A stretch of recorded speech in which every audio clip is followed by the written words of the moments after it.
इस वक्त हमारे साथ केंद्रीय मंत्री मुख्तार अब्बास नकवी लाइव आ चुके हैं। स्वागत है मुख्तार अब्बास नकवी साहब आपका आज तक पर।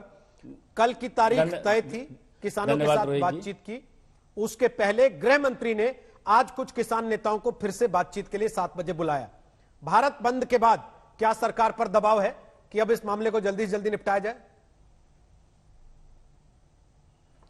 देखिए रोहित जी, हमारी सरकार ने कभी भी टकराव का रास्ता अख्तियार नहीं किया, बल्कि टॉक का रास्ता अख्तियार किया, बातचीत का रास्ता अख्तियार किया।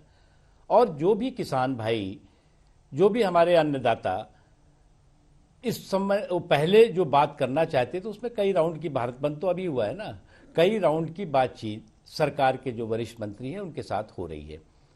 जो किसान भाई अपनी बातें रखना चाहते हैं वो रख रहे हैं। सरकार जो अपनी इस संबंध में जो नीति है, नियत है, वो किसानों से स्पष्ट तरीके से साझा कर रही है और बहुत ही सकारात्मक और रचनात्मक तरीके से बातचीत की प्रक्रिया चल रही है। अगर आपको याद होगा तो इसी जो आज की तारीख में जो सियासी पार्टियां आज बहुत बड़ी किसानों की हितैषी बनी हुई हैं, इनकी जब सरकार थी 10 सालों तक, तो 4 महीने तक लगातार किसानों के आंदोलन हुए। कई किसान भाइयों की हमारे उसमें मौत हुई। इन्होंने बातचीत का कोई रास्ता अख्तियार नहीं किया, कोई बातचीत। इन्होंने नो एंट्री का बोर्ड लगा दिया था सरकार के दफ्तरों में कि किसानों से कोई बात नहीं होगी। हमने तो पहले दिन से कहा कि हमारी नीति साफ है, हमारी नीयत साफ है। अगर आपको किसी तरह का भ्रम पैदा किया गया है तो हम उसको भ्रम को साफ करेंगे। हम ओपन हैं, आप अगर हमें तर्कों और तथ्यों के साथ कोई चीज कहेंगे, हम आपके लिए बिल्कुल तैयार हैं। तो इसलिए कोई कंफ्यूजन नहीं है। और इसीलिए हमने आपसे रोहित जी कहा कि हमने कभी भी टकराव का रास्ता अख्तियार ही नहीं किया, हमने टॉक का रास्ता अख्तियार किया। टकराव नहीं है और उस दिशा में हम तो आगे बढ़ रहे हैं। सरकार के दफ्तर के आगे ये बोर्ड कैसे लगा दिया विपक्ष ने कि ये किसान विरोधी सरकार है, और बार बार बातचीत होने के बावजूद हल नहीं निकल रहा। आंदोलन में भारत बंद भी आ गया बीच में एक दिन, अच्छा, जबकि बातचीत चल रही थी। अच्छा, आप एक बात बताइए रोहित जी, ये 6 सालों में ये हताश निराश आत्माएं किसी दिन चैन से बैठी हैं क्या? कभी जो है वो हमारे जो है वो भोले भाले किसानों के कंधों पर अपनी छुटी हुई बंदूकें और फूके हुए कारतूस लगा देंगे, कभी जो है वो महिलाओं के कंधों पर लगा देंगे, कभी कहीं और जो बेगुनाह और बेकसूर लोग हैं उनको कंधों पर अपनी बंदूकें लगा करके और अपनी ऊसर जमीनों को उपजाऊ बनाने की कोशिश करेंगे। लेकिन हर एक में असफल हुए। पंचायत से लेकर के और पार्लियामेंट तक सुपड़ा साफ होता गया। इस दौरान इनकी इसी नकारात्मक सोच का नतीजा रहा।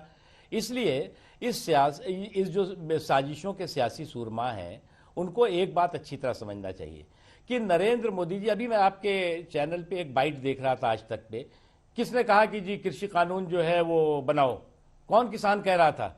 अरे भैया, जनता ने जब मोदी जी को जनादेश दिया तो मोदी जी ने एक संकल्प लिया कि हमारा देश का जो अन्नदाता है वो आत्मनिर्भर भी होगा, हमारा जो कृषि प्रधान देश है कृषक प्रधान देश भी बनेगा, हमारे किसानों के आय को दुगनी हम करेंगे। और उस दिशा में उन्होंने कदम उठाया। पहला कदम क्या उठाया? जो कांग्रेस पार्टी के समय में देश के कृषि का बजट था लगभग 12,000 करोड़, वो 12,000 करोड़ को 1,32,000 करोड़ कर दिया।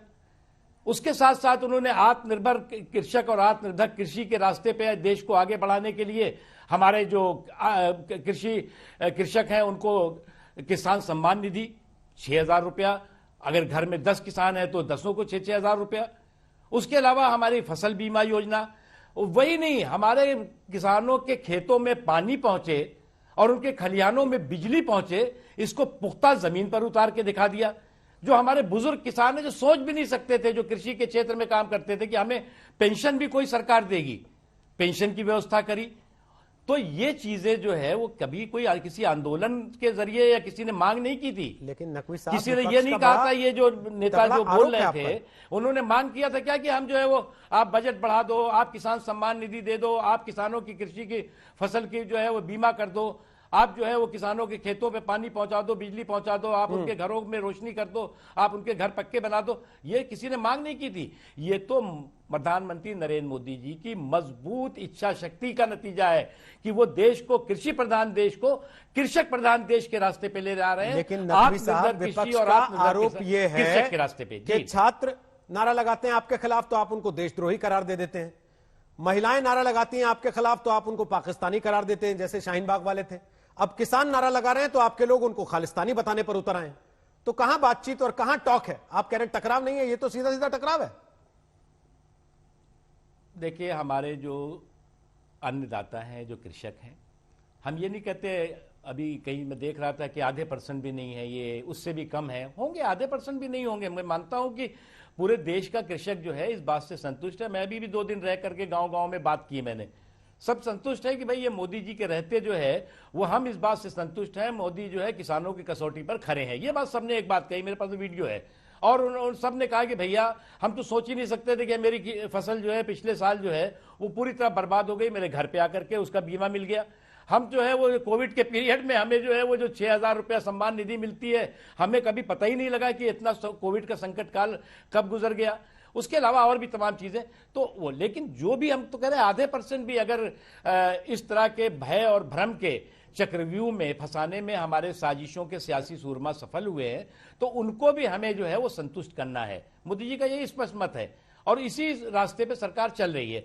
एक चीज, दूसरी चीज आपने कहा कि कोई और राष्ट्रद्रोही ये वो, भैया हमारा ये अन्नदाता ना राष्ट्रद्रोही था, ना राष्ट्रद्रोही है, ना राष्ट्रद्रोही हो सकता है। अगर कोई व्यक्ति अगर इसको चाहेगा कि हाईजैक करके इस पूरे के पूरे इस उनके कंधों पर बंदूक रख करके और अपनी कोई सियासी साजिश या षड्यंत्र करे तो यही अन्नदाता उसे सफल नहीं होने देगा। एक चीज, दूसरी चीज, आपने अभी जिक्र किया शाहीन बाग का।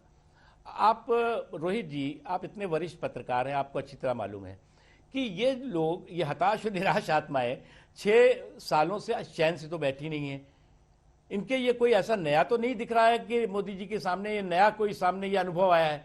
ये पॉलिटिकल पाखंड के ये पर्यायवाची बन गए हैं और इस पॉलिटिकल पाखंड और प्रपंच के जरिए जो भी देश के हितों में, किसानों के हितों में, मजदूर के हित में, नौजवानों के हित में, देश के हित में, जो भी अर्थव्यवस्था के हित में जो भी काम होगा उस पर वो किस तरह से कंफ्यूजन का जो है वो तड़का लगाओ। एक बहुत पुरानी कहावत है कि आप अगर कन्विंस न कर सको तो कंफ्यूज करो, और ये काम इन्होंने लगातार किया। अब आपने कहा कि शाहीन बाग नहीं, अब मेरा इसी पे सवाल है बाग में इन्होंने क्या अगर किया ये कन्विंस नहीं कर पा रहे और कंफ्यूज कर रहे हैं तो इनको ये मौका मिल रहा है कैसे?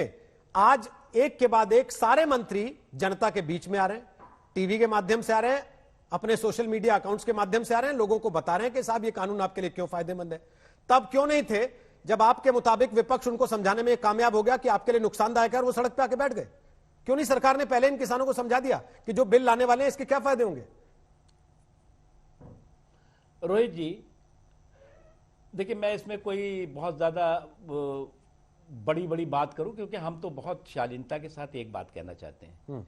हमने आपसे कहा हम आधे % लोग भी अगर कंफ्यूज हुए हैं, कंफ्यूज करने में कामयाब हुए हैं कुछ हमारे ये सियासत के सियासी सूरमा, तो वो भी जो है उनका भी जो है वो पर्दा फाश होगा और बेनकाब होंगे ऐसे लोग जिन्होंने कि हमारे भोले भाले लोगों को गुमराह करने की कोशिश की। आप यकीन करिए और आप विश्वास करिए। एक चीज, दूसरी चीज, आपने शाहीन बाग की बात करी। अब बेगुनाह और बहुत सीधी सादी महिलाओं को आपने एक जगह पर एंट्री कर देते हैं, एंट्री करने के बाद एग्जिट गेट पे ताला लगा देते हैं। इसमें भी यही हुआ कि एंट्री रास्ता दिखा दिया, कहा कि अरे तुम्हारी MSP चली गई, तुम्हारी तो जमीन जो है छीन ले जाएंगे, विदेशी आएंगे और अटैची में भर के तुम्हारे खेत जो है वो लेके भाग जाएंगे, कॉर्पोरेट लेके चले जाएंगे। जब किसान 4-5 राउंड के 5-6 राउंड की बात के बाद संतुष्ट हुआ कि मोदी जी की सरकार की नीयत और नीति बहुत साफ है, मोदी जी किसानों की कसौटी पर खड़े हैं, और ये बात सुबुकाहट उन साजिश के सियासी सूरमाओं को भी लगी, तो उन्होंने क्या किया कि एंट्री खुद अपनी कर ली एंट्री गेट से और एग्जिट गेट पे जाके डबल लॉक करने की कोशिश की। और आज आपने देखा होगा कि किसानों के हितों के झंडों से 4-4 गज, 5-5 गज ऊंचे जो है वो कांग्रेस पार्टी के झंडे दिखाई पड़ रहे हैं, कम्युनिस्ट पार्टी के झंडे दिखाई पड़ रहे हैं, समाजवादी पार्टी के झंडे दिखाई पड़ रहे हैं, और भी वो सियासी सूरमाओं के झंडे दिखाई पड़ रहे हैं, क्योंकि उन्हें लगता, और हाईजैक करने की कोशिश कर दी। वो हाईजैक जो करना चाहते थे पहले भी, लेकिन वो चोरी चोरी चुप्पे चुप्पे हो रहा था, अभी उन्होंने सामने आके करना शुरू कर दिया। तो इसलिए हमें इस बात का यकीन है, हम बहुत ही आत्मविश्वास के साथ आपको बताना चाहते हैं कि ये जो जिन लोगों ने भी ये कोशिश की है, ये वो लोग हैं जो लोग कि हमारे किसान भाई हों या हमारे देश के और भी जो लोग हैं, उनके मजबूत कंधों पर अपनी फूकी हुई बंदूकों और छूटे हुए कारतूसों से शिकार करने की कोशिश करते हैं जी। और अपनी जो ये ऊसर जमीनें हैं उस पर अपनी सियासी फजल उगाने की कोशिश करते हैं, लेकिन ये उसमें सफल नहीं होंगे। और इसका आपने प्रमाण जो है वो पंचायत से लेकर पार्लियामेंट तक के चुनाव में जनता ने जो आशीर्वाद और जनता ने जो विश्वास नरेंद्र मोदी जी के प्रति व्यक्त किया उसको आपने देखा होगा। बहुत बहुत शुक्रिया मुख्तार अब्बास नकवी आज तक पर आने के लिए।